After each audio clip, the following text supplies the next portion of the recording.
আসসালামু আলাইকুম ওয়া রাহমাতুল্লাহ। আপনারা শুনছেন পবিত্র কোরআন মাজিদের সহজ সরল বাংলা অনুবাদ। আজ দ্বিতীয় পারা থেকে।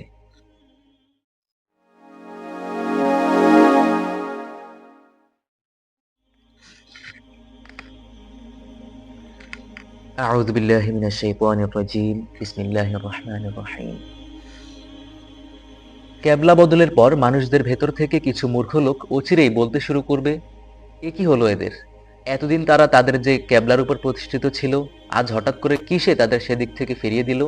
হে নবী, তুমি বলো, পূর্ব পশ্চিম সবই আল্লাহ তাআলার জন্য। তিনি যাকে ইচ্ছা তাকে সঠিক পথে পরিচালিত করেন। যেভাবে আমি তোমাকে হেদায়েত দিয়েছি, সেভাবেই আমি তোমাদের এক মধ্যপন্থী উম্মতে পরিণত করেছি, যেন তোমরা দুনিয়ার অন্যান্য মানুষদের উপর হেদায়েতের সাক্ষী হয়ে থাকতে পারো এবং রাসূলও তোমাদের উপর সাক্ষী হয়ে থাকতে পারে।